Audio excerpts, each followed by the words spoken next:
여러분, 믿을 수 없는 일이 벌어졌습니다. 이건 불가능해. 한국은 도대체 어떤 나라길래? 지난해 가을 유럽 최상류층 노인 11명이 아시아 골프 여행 중 갑작스런 기상 악화로 인천공항에 비상 착륙했습니다. 평생 스위스와 독일에서만 살아온 이들은 한국이라는 나라에 대해 거의 아는 게 없었습니다. 단지 삼성 휴대폰을 만드는 곳 그 정도였죠. 하지만 단 닷새 만에 이들의 인생관이 완전히 뒤바뀌었습니다. 70대 부동산 거물은 귀국 직후 자국 언론과의 인터뷰에서 이렇게 말했습니다. 우리가 평생 최고라고 믿었던 유럽 시스템이 한국 앞에서는 초라해 보였습니다. 한 은퇴 의사는 눈물을 흘리며 고백했습니다. 의사로 50년을 살았지만 진정한 선진 의료가 무엇인지 한국에서 배웠습니다. 그리고 이 모든 순간을 곁에서 지켜본 독일 항공사 승무원은 충격에 빠졌습니다. 15년 경력의 베테랑 승무원조차 한 번도 본 적 없는 광경들이 연달아 펼쳐졌기 때문입니다. 한강 불꽃 축제에서 목격한 100만 인파의 질서, 지하철에서 마주친 놀라운 시민 의식, 그리고 밤 11시에도 안전하게 산책하는 사람들. 유럽 노인들은 매일매일 새로운 충격을 경험했습니다. 이 이야기는 귀국 후 스위스와 독일 전역에 엄청난 파장을 일으켰습니다. 주요 언론이 일면에 보도했고 정치권과 경제계는 긴급 회의를 소집했습니다. 우리가 놓친 것이 무엇인가? 오늘은 그 현장에 함께 있었던 독일 승무원의 생생한 증언을 통해 유럽 최상류층이 한국에서 경험한 충격적인 닷새간의 기록을 전해드리겠습니다. 시작에 앞서 좋아요와 구독 눌러주시면 더 많은 이야기를 전하는데 큰 힘이 됩니다. 안녕하세요. 저는 마티아스 베커입니다. 독일 뮌헨에서 태어나 지금은 항공사 승무원으로 일하고 있습니다. 올해로 17년째 하늘을 날고 있죠. 그날도 평범한 업무였습니다. 스위스 제네바를 출발해 아시아로 향하는 전세기 편이었는데 승객은 11명이었습니다. 모두 60 중반에서 80 가까운 연세의 유럽 상류층 어르신들이셨죠. 제네바에서 호텔 사업을 하시는 분, 바젤에서 금융업에 종사하셨던 분, 취리히 건설 회사를 운영하시던 분까지 각자의 분야에서 성공을 거두신 분들이었습니다. 원래 목적지는 태국 방콕이었습니다. 그곳의 유명한 골프 리조트에서 10일간 머물 예정이었다고 들었습니다. 출발은 순조로웠습니다. 기내는 쾌적했고 어르신들은 편안하게 담소를 나누셨습니다. 대부분 오랜 친구 사이셨던 모양입니다. 그런데 동남아시아 상공에 접근하면서 기상 상황이 급변했습니다. 열대성 저기압이 예상보다 빠르게 북상하며 방콕을 비롯한 주요 공항들이 줄줄이 폐쇄되었습니다. 기장은 즉시 대체 착륙지를 물색했고 가장 안전하고 가까운 곳이 인천국제공항이었습니다. 승객분들께 상황을 설명드렸을 때 당혹스러워하시는 표정이 역력했습니다. 한국이라는 나라에 대해 아는 것이 거의 없으셨던 겁니다. 한 분은 삼성전자 제품을 쓴다고 하셨고 다른 분은 최근 뉴스에서 K-팝이라는 걸 봤다고 하셨습니다. 그게 전부였죠. 어떤 분은 북한과 구분을 못하시기도 했습니다. 저 역시 걱정이 앞섰습니다. 갑작스러운 목적지 변경은 항상 복잡한 문제를 만들어냅니다. 언어 문제부터 숙소 확보, 의료 지원까지 모든 게 불확실했습니다. 특히 나이 드신 분들이 많아서 더욱 신경이 쓰였습니다. 인천공항이 가까워지자 관제탑과의 교신이 시작되었습니다. 그런데 첫 교신부터 예상과 달랐습니다. 상황을 설명하자마자 즉각적인 대응이 나왔습니다. 비상 프로토콜을 가동하겠다는 것이었습니다. 유럽어 가능한 직원을 배치하고 고령 승객을 위한 특별 지원도 준비하겠다고 했습니다. 착륙은 매끄러웠습니다. 활주로 상태가 완벽했고 유도 과정도 정확했습니다. 게이트까지 이동하는 동안 저는 창밖을 내다봤습니다. 공항 시설이 생각보다 훨씬 현대적이었습니다. 규모도 컸고 모든 것이 깔끔하게 정돈되어 있었습니다. 기내 문이 열리자 공항 직원 2명이 대기하고 있었습니다. 한 분은 유창한 독일어로 인사를 건넸습니다. 예상치 못한 상황에 불편하셨을 텐데 최대한 신속하게 도와드리겠다는 말이었습니다.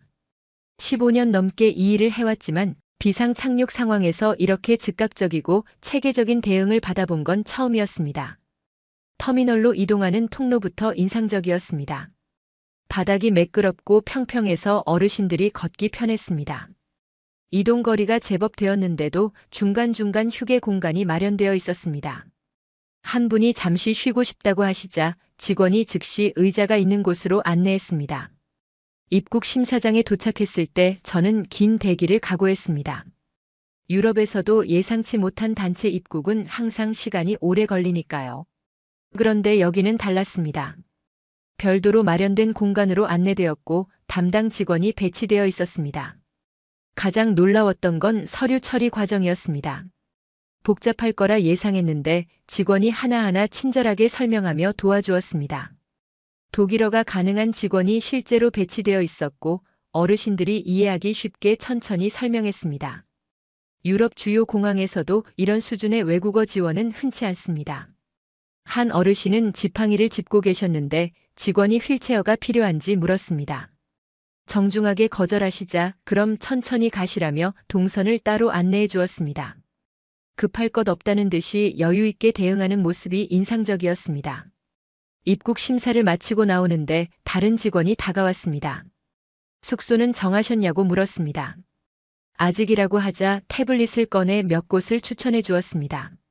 시내 중심가에 있는 호텔들이었는데 각각의 특징을 설명하며 어떤 곳이 편할지 조언해 주었습니다.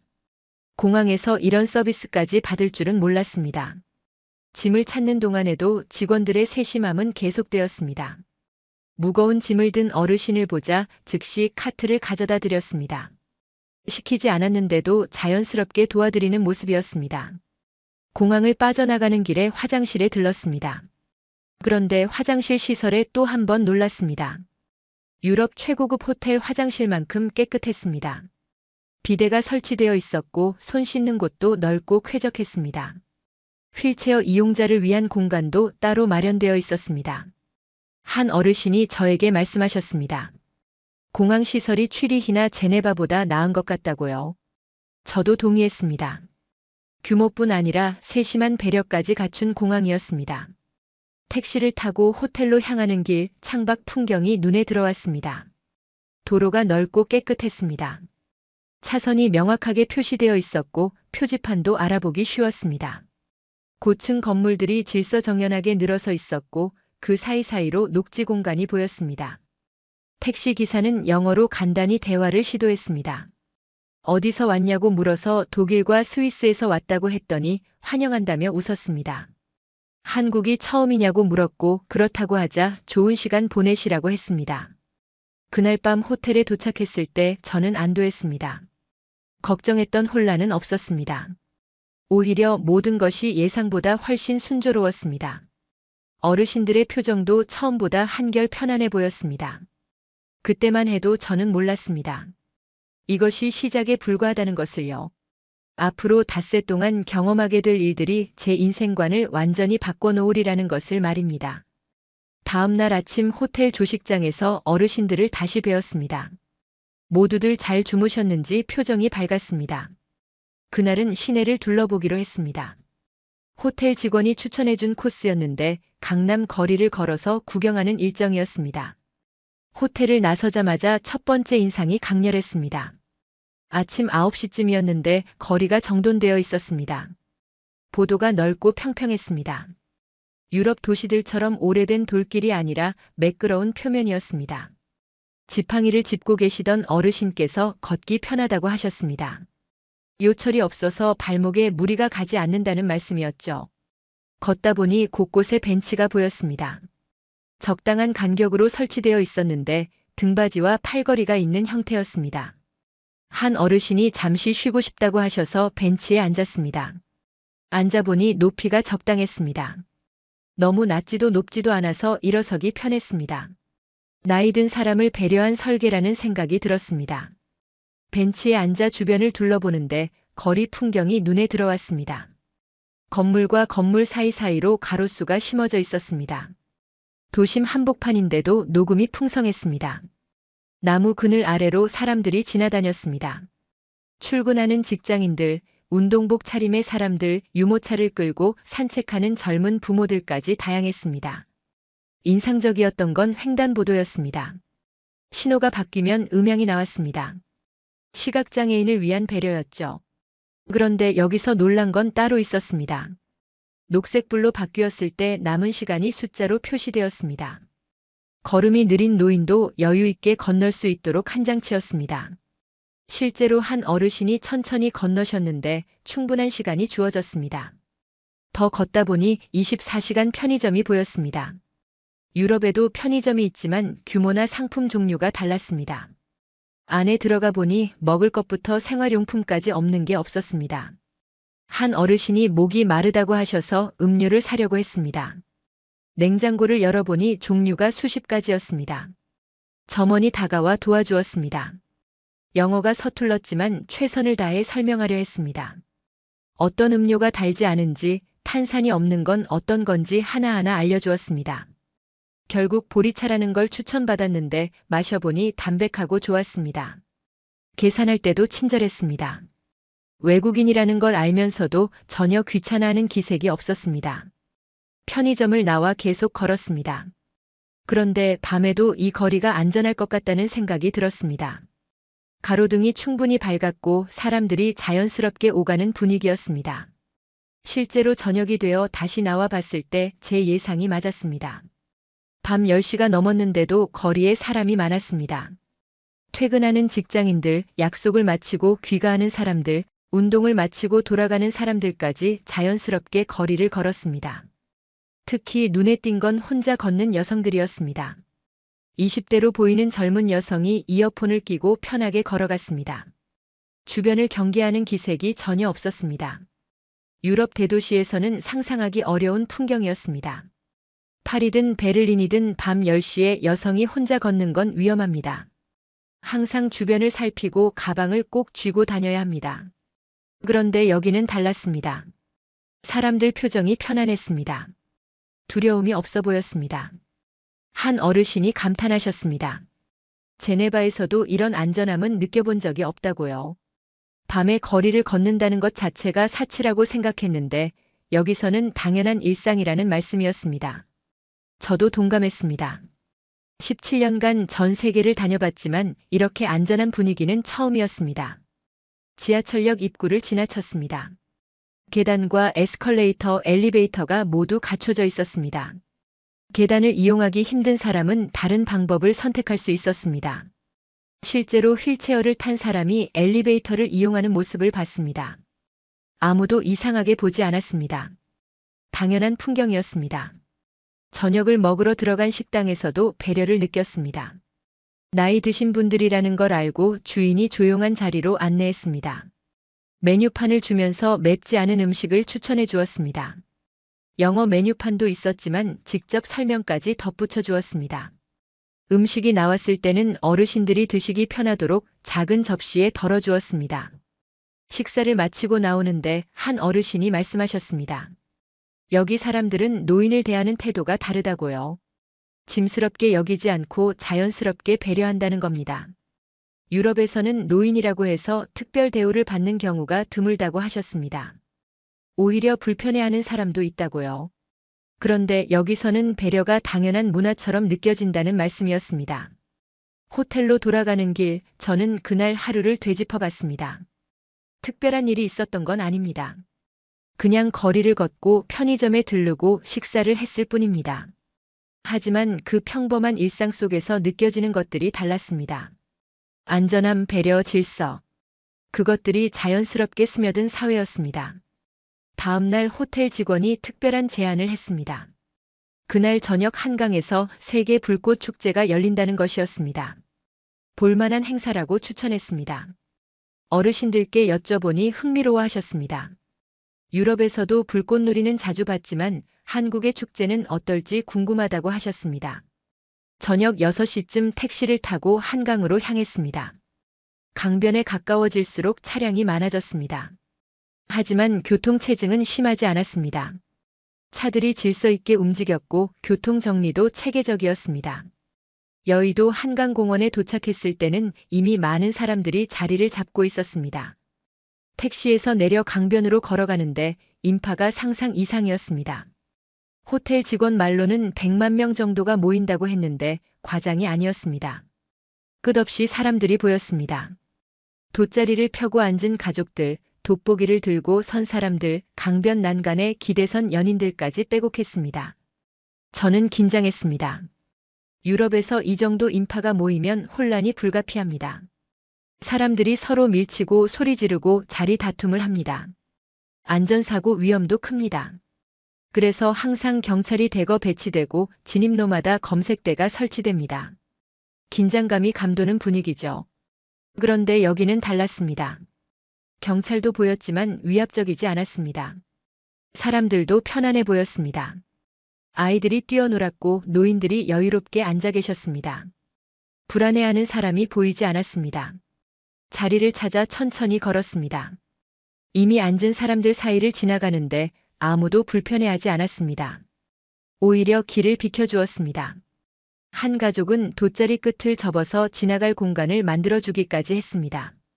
서로 배려하는 분위기가 자연스러웠습니다. 적당한 곳에 자리를 잡았습니다. 근처에 앉은 사람들이 웃으며 인사했습니다. 외국인이라는 걸 알면서도 어색해하지 않았습니다. 한 중년 부부는 김밥을 내밀었습니다. 같이 먹자는 제스처였습니다. 처음에는 사양했지만 워낙 권하셔서 감사히 받았습니다.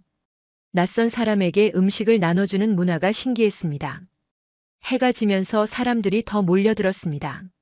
하지만 혼잡한 느낌은 없었습니다.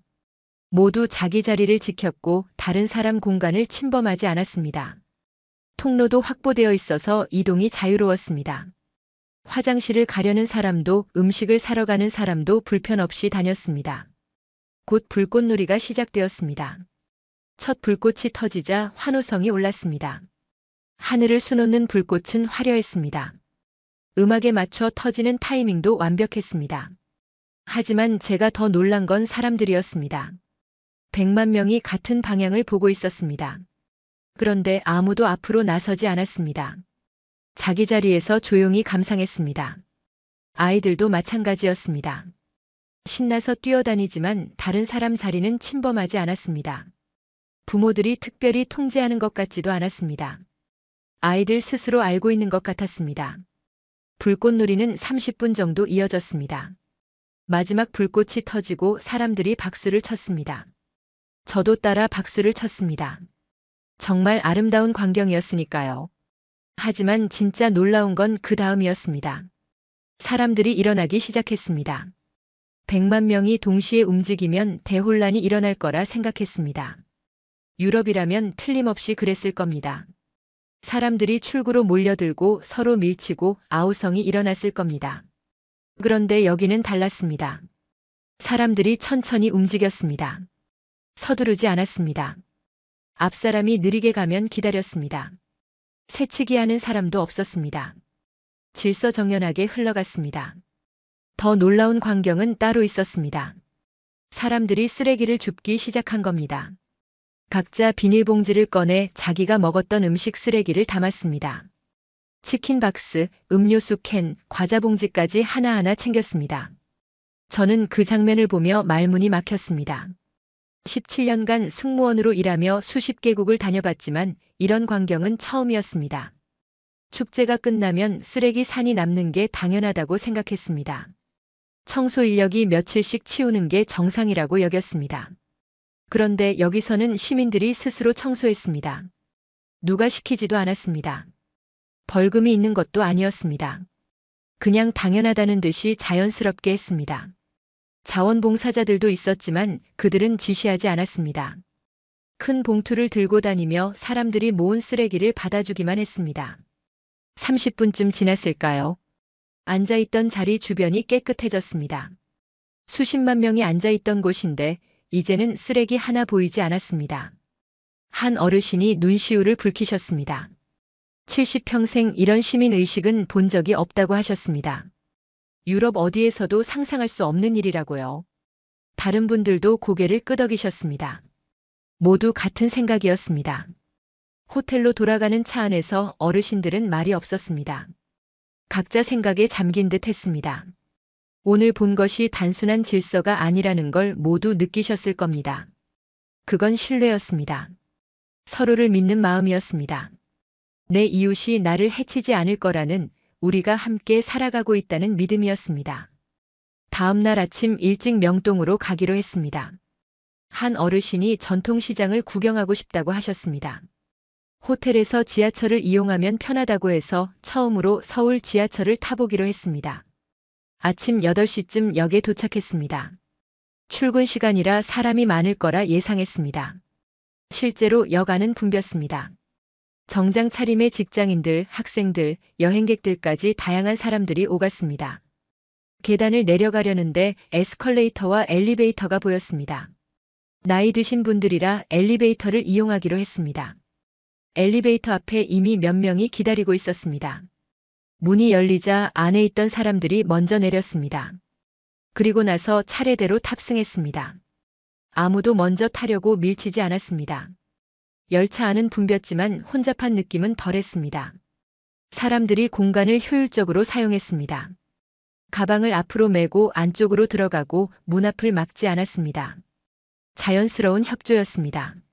한 어르신이 앉을 자리를 찾으셨습니다. 그런데 좌석이 모두 차 있었습니다. 그때 한 대학생으로 보이는 청년이 자리에서 일어났습니다. 그리고 어르신께 자리를 권했습니다. 어르신은 괜찮다고 사양하셨지만 청년은 미소를 지으며 고개를 끄덕였습니다. 억지로 하는 게 아니라 당연하다는 표정이었습니다. 저는 그 광경을 보며 놀랐습니다. 유럽에서는 노약자석이 따로 있고 그곳에 앉은 사람만 양보합니다. 일반석에서 자발적으로 일어나는 경우는 드뭅니다. 그런데 여기서는 어디 앉았든 상관없이 양보했습니다. 의무가 아니라 자연스러운 습관처럼 보였습니다. 한 정거장을 더 가니 큰 짐을 든 노인이 탑승했습니다. 여행용 가방을 끌고 있었는데 무거워 보였습니다. 문 앞에서 짐을 들어 올리려고 하는데 옆에 서 있던 젊은 남성이 다가갔습니다. 그리고 가방을 들어 올려 안전한 곳에 놓아주었습니다. 노인이 고맙다고 하자 젊은이는 웃으며 고개만 끄덕였습니다. 명동역에 도착했습니다. 많은 사람들이 함께 내렸습니다. 하지만 밀리지 않았습니다. 차례대로 내렸고 급한 사람도 없었습니다. 에스컬레이터를 타고 올라가는데 오른쪽에 서고 왼쪽은 비워뒀습니다. 급한 사람이 지나갈 수 있도록 배려한 겁니다. 실제로 몇몇 사람이 왼쪽으로 빠르게 걸어 올라갔습니다. 지상으로 나오는 길에 한 어르신이 말씀하셨습니다. 취리히 지하철도 정시 운행으로 유명하지만 여기 시민의식은 다른 차원이라고요. 시스템만 좋은 게 아니라 사람들이 협조한다는 겁니다. 그래서 더 효율적이고 쾌적하다는 말씀이었습니다. 저도 동감했습니다. 지하철이라는 시스템은 전 세계 어디나 비슷합니다. 하지만 그 안에서 사람들이 어떻게 행동하는지가 다릅니다. 여기 사람들은 서로를 배려했습니다. 약한 사람을 도왔습니다. 질서를 지켰습니다. 누가 시키지 않아도 자발적으로 그렇게 했습니다. 출근 시간 지하철이라는 작은 공간에서 본 것들이었지만 그 안에 이 사회의 본질이 담겨 있었습니다. 신뢰와 배려, 질서와 협조. 그것들이 자연스럽게 녹아든 일상이었습니다. 명동역에서 나와 광장시장으로 향했습니다.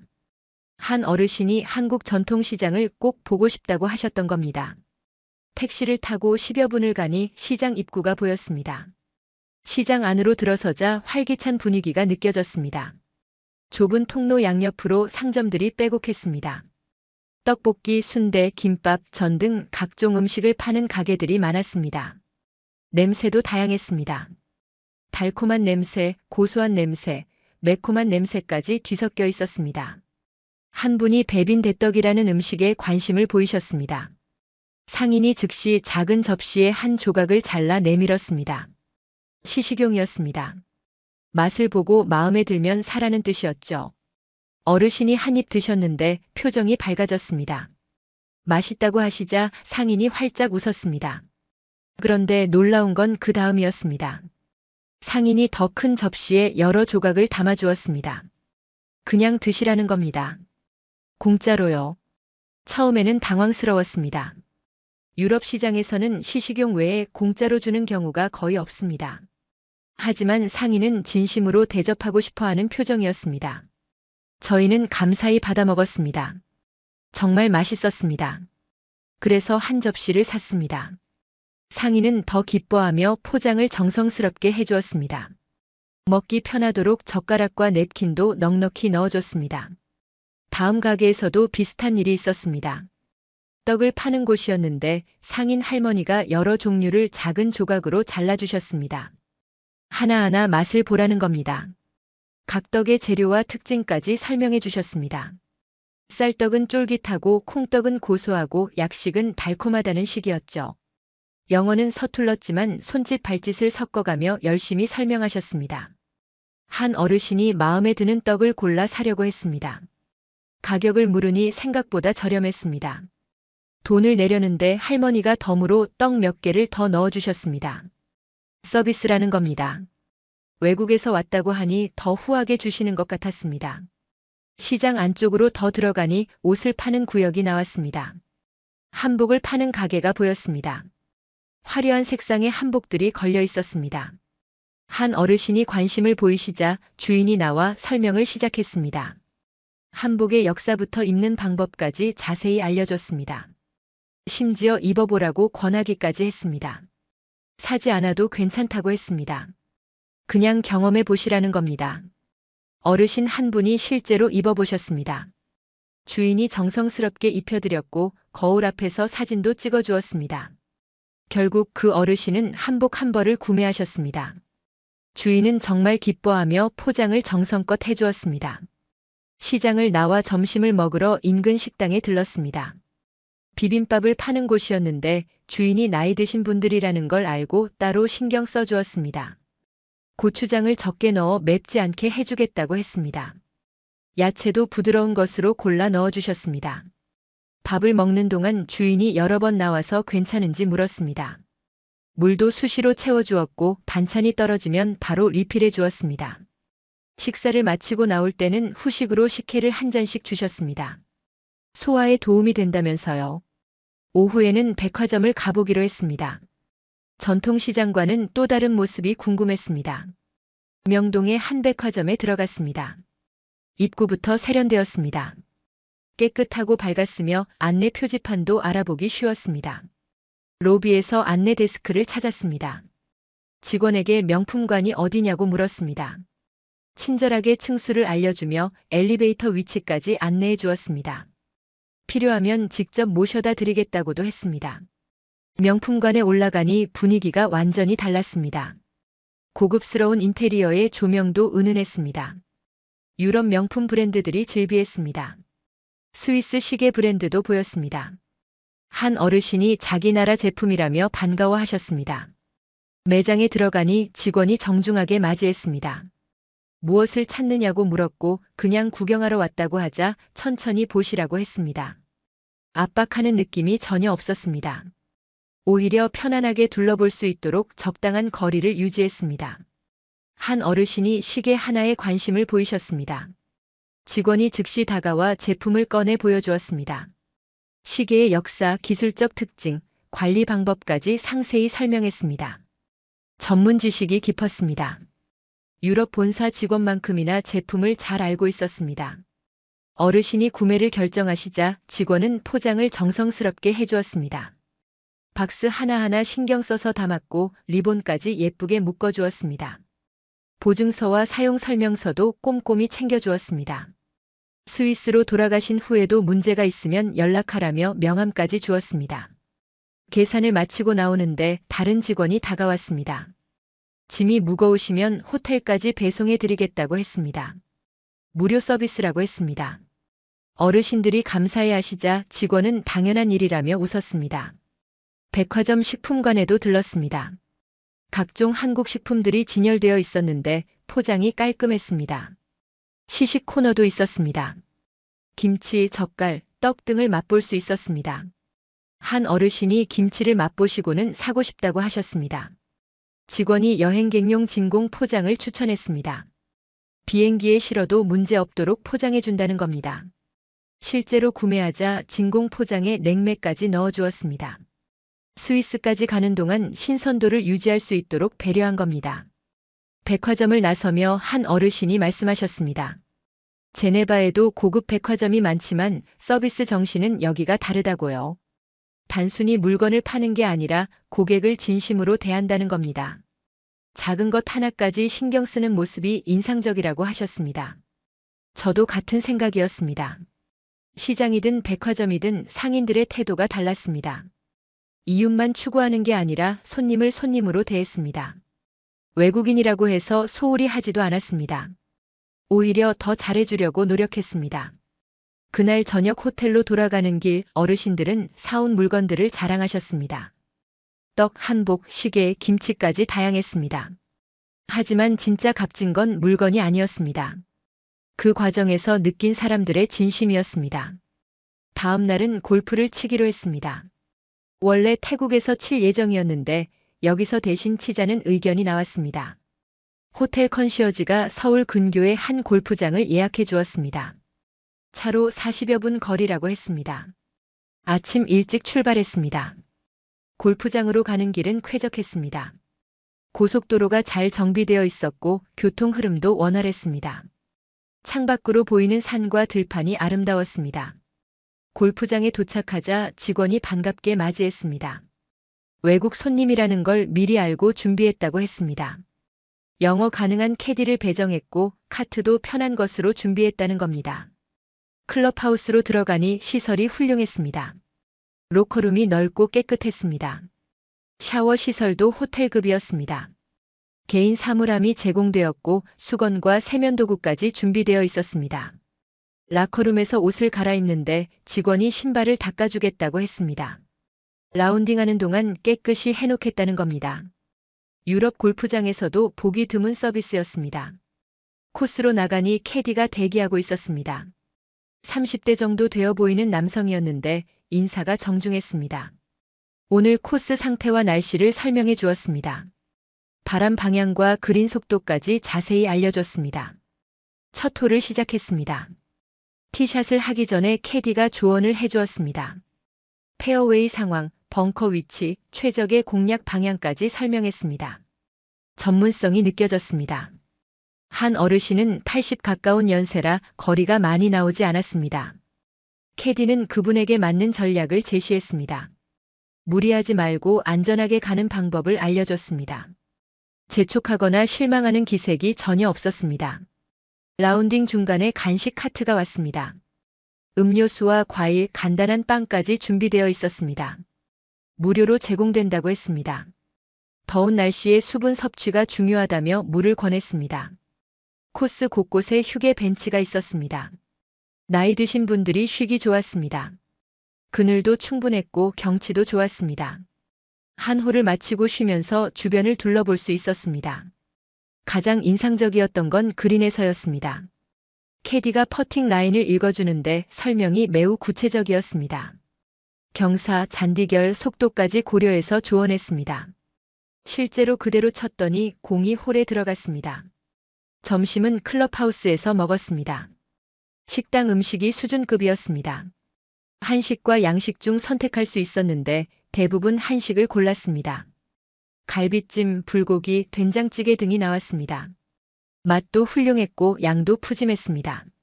식사 중에 골프장 지배인이 찾아왔습니다. 불편한 점은 없는지, 코스는 만족스러운지 물었습니다. 모든 게 완벽하다고 하자 기뻐했습니다. 오후 라운딩도 즐거웠으면 좋겠다는 말을 남기고 갔습니다. 오후 라운딩을 시작했습니다. 날씨가 더워지자 캐디가 선크림을 꺼내주었습니다. 준비해 온 것이었습니다. 모자도 여분이 있다며 내밀었습니다. 세심한 배려였습니다. 한 어르신이 허리가 아프다고 하셨습니다. 캐디는 즉시 카트를 가까이 대주었습니다. 그리고 스트레칭 방법을 알려줬습니다. 골프 중 허리에 무리가 가지 않는 자세도 조언했습니다. 마지막 홀을 끝내고 돌아왔습니다. 클럽하우스로 들어가니 직원이 차가운 물수건을 내밀었습니다. 얼굴을 닦으니 시원했습니다. 신발도 약속대로 깨끗하게 닦여 있었습니다. 샤워를 마치고 나오니 락커에 깔끔하게 정리된 옷이 놓여 있었습니다. 직원이 다려놓은 것이었습니다. 예상치 못한 서비스였습니다. 로비로 나가니 캐디가 기다리고 있었습니다. 오늘 라운딩에 대한 간단한 피드백을 해줬습니다. 잘한 샷, 개선할 점까지 정리해서 알려줬습니다. 계산을 하는데 가격이 합리적이었습니다. 유럽 골프장과 비교하면 상당히 저렴했습니다. 그런데 서비스 수준은 오히려 더 높았습니다. 캐디 팁을 주려고 했더니 정중하게 사양했습니다. 팁 문화가 아니라고 했습니다. 골프장을 나서며 어르신 한 분이 말씀하셨습니다. 스위스에도 좋은 골프장이 많지만 서비스 정신은 여기가 최고라고요. 시설만 좋은 게 아니라 사람들이 진심으로 손님을 대한다는 겁니다. 차를 타고 호텔로 돌아가는 길 모두들 만족스러워 하셨습니다. 예상치 못한 한국 골프였지만 기대 이상이었다고 입을 모았습니다. 태국에 가지 못한 게 오히려 다행이라는 말씀도 나왔습니다. 마지막 날 저녁이었습니다. 다음 날 아침 공항으로 가야 했기에 마지막 밤을 특별하게 보내고 싶었습니다. 호텔 직원이 이태원을 추천했습니다. 다양한 나라 사람들이 모이는 곳이라고 했습니다. 저녁 7시쯤 이태원에 도착했습니다. 거리 분위기부터 달랐습니다. 여러 나라 언어가 들렸고 다양한 인종의 사람들이 자연스럽게 오갔습니다. 간판도 한글, 영어, 아랍어, 중국어 등 여러 언어로 적혀 있었습니다. 길을 걷는데 아프리카에서 온 것으로 보이는 사람이 액세서리를 팔고 있었습니다. 한국 사람들이 자연스럽게 물건을 보고 흥정했습니다. 서로 웃으며 대화하는 모습이 편안해 보였습니다. 한 음식점 앞을 지나가는데 메뉴가 눈에 띄었습니다. 터키 음식점이었습니다. 안을 들여다보니 한국 손님들이 많이 앉아 있었습니다. 외국 음식에 대한 거부감이 없어 보였습니다. 저희는 한식당을 찾았습니다. 마지막 밤이니 한국 음식을 제대로 먹고 싶었습니다. 한식당에 들어갔는데 사장님이 직접 나와 맞이했습니다.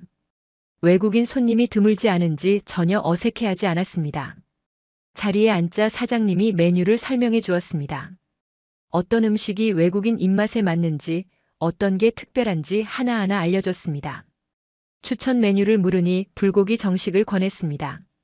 나이 드신 분들이 드시기 좋다는 이유였습니다. 음식을 기다리는 동안 사장님이 다시 나왔습니다. 어디서 왔는지 한국은 처음인지 물었습니다. 스위스와 독일에서 왔다고 하자 유럽에 대해 궁금한 점을 물었습니다. 스위스 음식은 어떤지, 날씨는 어떤지 진심으로 궁금해했습니다. 어르신 한 분이 스위스 치즈에 대해 설명하셨습니다. 사장님은 관심 있게 들었습니다. 자기도 치즈를 좋아하는데 스위스 치즈는 특별하다고 들었다며 감탄했습니다. 자연스러운 대화였습니다. 손님과 사장의 관계를 넘어선 느낌이었습니다. 음식이 나왔습니다. 정갈했고 맛있어 보였습니다. 사장님이 먹는 방법을 알려줬습니다. 상추에 고기와 밥을 싸먹는 법, 된장찌개를 곁들이는 법까지 친절하게 설명했습니다. 실제로 먹어보니 정말 맛있었습니다. 고기가 부드러웠고 양념이 적당했습니다. 반찬도 다양했습니다. 김치, 나물, 전 등 여러 가지가 나왔는데 모두 정성스럽게 만든 맛이었습니다. 식사 중에 옆 테이블을 보니 한국 가족이 앉아 있었습니다. 3대가 함께 온 것 같았습니다. 할머니, 부모, 그리고 아이들까지. 화목한 분위기로 식사하는 모습이 보기 좋았습니다. 아이들이 할머니께 음식을 먼저 드리는 모습도 인상적이었습니다. 식사를 마치고 계산하려는데 사장님이 후식으로 식혜를 내왔습니다. 서비스라고 했습니다. 그리고 다시 올 기회가 있으면 꼭 들르라고 했습니다. 명함까지 주며 스위스에서 연락해도 된다고 했습니다. 식당을 나와 거리를 걸었습니다. 밤 9시가 넘었는데도 사람들이 많았습니다. 젊은이들이 카페에 앉아 수다를 떨고 연인들이 손잡고 걸었습니다. 가족 단위로 저녁 산책하는 사람들도 보였습니다. 한 공원을 지나가는데 음악이 들렸습니다. 작은 무대에서 누군가 기타를 치며 노래하고 있었습니다. 10여 명이 둘러앉아 듣고 있었습니다. 조용하고 평화로운 분위기였습니다. 저희도 잠시 서서 들었습니다. 노래가 끝나자 사람들이 박수를 쳤습니다. 연주자는 고맙다고 인사하며 다음 곡을 시작했습니다. 한국 노래였지만 멜로디가 아름다웠습니다. 가사는 몰라도 감정은 전해졌습니다. 계속 걷다가 한 서점을 발견했습니다.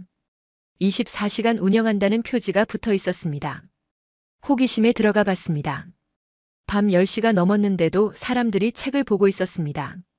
조용히 읽는 사람, 카페에서 공부하는 학생, 책을 고르는 가족까지 다양했습니다. 외국 도서 코너도 있었습니다. 독일어 책도 몇 권 보였습니다. 한 어르신이 반가워하시며 집어들었습니다. 독일 작가의 소설이었는데 한국에서 번역되어 나온 것도 옆에 있었습니다. 서점을 나와 호텔로 돌아가기로 했습니다. 택시를 잡는데 기사님이 친절했습니다. 어디서 왔냐고 물어서 유럽이라고 했더니 한국은 어떠냐고 물었습니다. 좋다고 하자 기뻐하며 다시 오라고 했습니다. 호텔에 도착했습니다. 로비에서 어르신들과 마지막 대화를 나눴습니다. 한 분이 말씀하셨습니다. 닷새가 짧게 느껴진다고요. 처음에는 당황스러웠지만 이제는 떠나기 아쉽다고 하셨습니다. 다른 분도 동의하셨습니다. 예상치 못한 여행이었지만 오히려 더 소중한 경험이 되었다고요. 태국에 갔다면 그냥 골프만 치고 왔을 텐데 한국에서는 훨씬 많은 것을 배웠다고 하셨습니다. 저도 같은 마음이었습니다. 17년 승무원 생활을 하며 수많은 나라를 가봤지만 한국처럼 강렬한 인상을 남긴 곳은 없었습니다. 시스템도 훌륭했지만 무엇보다 사람들이 특별했습니다. 그날 밤 방에 들어가 침대에 누웠습니다.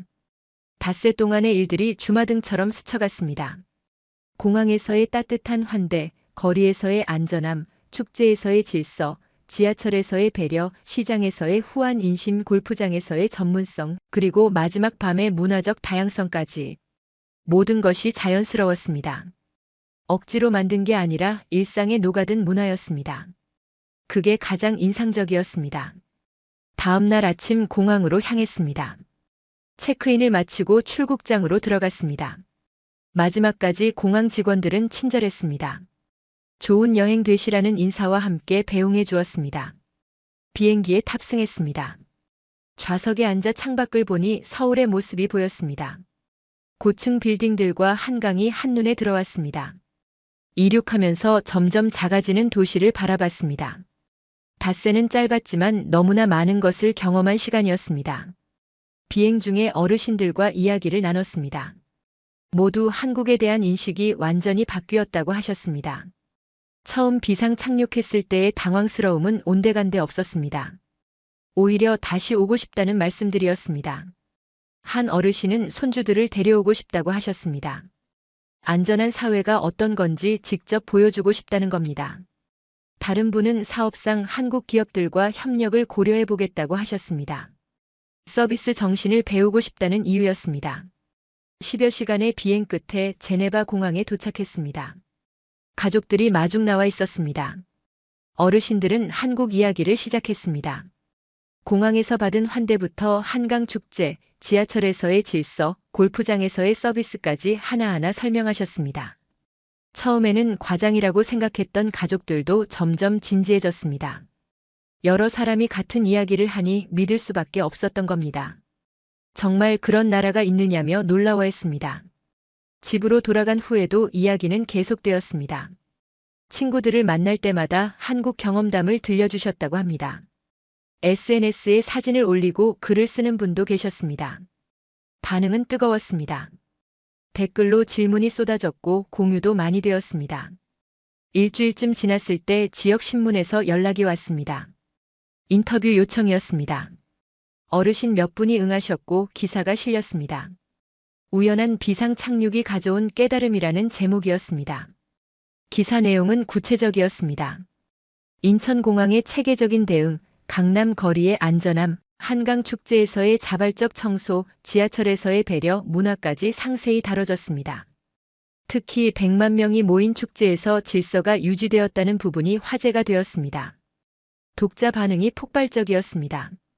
신문사 홈페이지 댓글이 수백 개 달렸습니다. 믿기 어렵다는 반응, 직접 가보고 싶다는 반응, 유럽도 배워야 한다는 반응까지 다양했습니다. 일부는 의심했지만 대부분은 관심을 보였습니다. 개인적으로도 변화가 있었습니다. 한국어 학원 수강 신청이 늘었다고 합니다.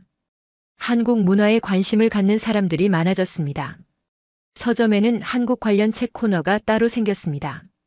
이제 저는 한국행 노선을 가장 좋아합니다. 매번 인천공항에 착륙할 때마다 그날의 기억이 떠오릅니다. 당황스러웠던 비상 착륙이 결국 가장 소중한 경험이 되었습니다. 승객들에게도 한국을 추천합니다. 특히 나이 드신 분들께는 안전하고 편안한 여행지라고 자신있게 말씀드립니다. 실제로 제 추천으로 한국을 다녀온 승객들이 감사 인사를 전해올 때가 있습니다. 그럴 때마다 뿌듯합니다. 돌이켜보면 그 태풍은 축복이었습니다. 만약 일본에 무사히 도착했다면 그냥 골프만 치고 돌아왔을 겁니다. 한국이라는 나라를 알 기회도 없었을 테고요. 예상치 못한 비상 착륙이 인생의 전환점이 되었습니다. 유럽으로 돌아온 후 많은 것이 달라 보였습니다. 익숙했던 것들이 낯설게 느껴졌습니다. 왜 우리는 서로를 이렇게 의심할까? 왜 공공장소에서 이렇게 긴장해야 할까? 왜 배려보다 권리를 먼저 주장할까? 질문이 생겼습니다. 답을 찾기는 쉽지 않았습니다. 오랜 역사와 문화가 다르니까요. 하지만 변화는 가능하다고 믿게 되었습니다. 한국도 과거에는 어려웠다고 들었습니다. 함께 노력해서 지금의 모습을 만들었다고 합니다. 닷새간의 한국 체류. 그것은 단순한 여행이 아니었습니다. 배움이었고 깨달음이었으며 희망이었습니다. 더 나은 사회가 가능하다는 것을 보여준 경험이었습니다. 오늘 사연은 여기까지입니다. 스위스 부유층 노인들의 한국 체험기 어떠셨나요? 사연의 주인공에게 응원의 댓글을 남겨주세요. 지금까지 감동정거장에서 사연 전해드렸습니다. 사연이 마음에 드셨다면 좋아요와 구독 부탁드립니다. 시청해주셔서 감사합니다.